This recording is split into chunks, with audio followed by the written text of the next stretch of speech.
طارق نہر کے کنارے اداس بیٹھا لہروں کو دیکھ رہا تھا کہ اس کا ایک دوست وہاں سے گزرا۔ طارق پر نظر پڑی تو اس کی خیر خیریت پوچھی۔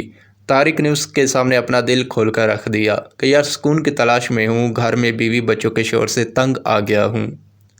اب تو کان بجنے لگے ہیں، ٹھیک سے دکھائی نہیں دیتا اور نیند بھی پوری نہیں ہوتی۔ جب دل زیادہ گھبراتا ہے تو نہر کے کنارے پہنچ جاتا ہوں۔ دوست نے مشورہ دیا کہ ساتھ والے گاؤں میں ایک بڑے حکیم صاحب ہیں، ان سے ملو، شاید وہ تمہارا مسئلہ حل کر دیں۔ طارق اسی دن حکیم صاحب کے پاس پہنچ گیا اور اپنا مسئلہ بیان کیا۔ انہوں نے اس کی نبض چیک کی اور کہنے لگے کہ تمہارا علاج ہو جائے گا، مگر میں جو کہوں وہ کرنا ہوگا۔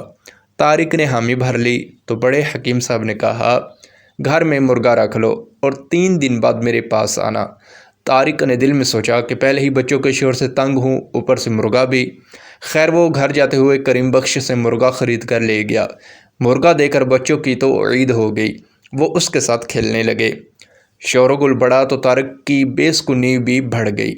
3 دن بعد پھر حکیم صاحب کے پاس پہنچ گیا اور سارا حال کہہ سنایا۔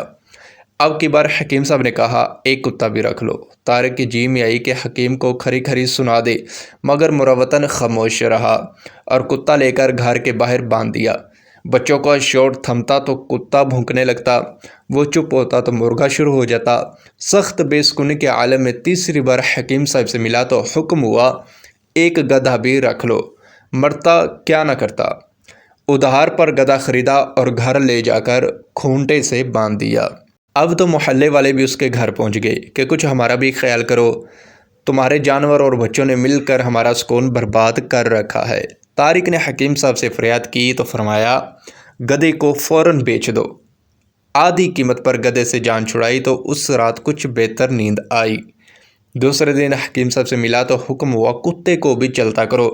ایسا ہی کیا تو گھر میں مزید خاموشی ہو گئی۔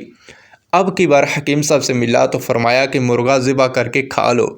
طارق نے ہمت کر کے کہا، حکیم صاحب ٹھیک ہے، میں نے آپ کی ہر بات ماننے کا وعدہ کیا تھا، مگر مرغا ہمارے گھر کی رونق بن چکا ہے، بچے اس کی وجہ سے خوش ہیں، جب تک وہ بانگ نہ دے لگتا ہی نہیں کہ دن نکل آیا ہے۔ حکیم صاحب نے اپنا حکم دہرایا تو طارق نے بجھے دل سے اس پر بھی عمل کر ڈالا۔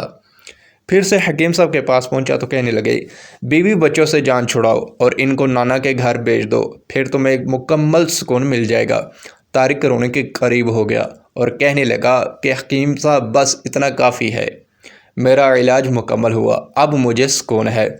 حکیم صاحب نے اس کے کندھے پر ہاتھ رکھا اور کہنے لگے، میں تمہیں یہی سمجھانا چاہتا تھا کہ سکون ہمارے اندر ہوتا ہے اور ہم اسے باہر تلاش کرتے رہتے ہیں۔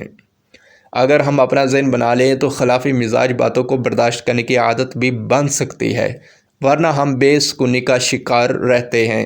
جاؤ اب اپنے گھر میں سکون سے رہو۔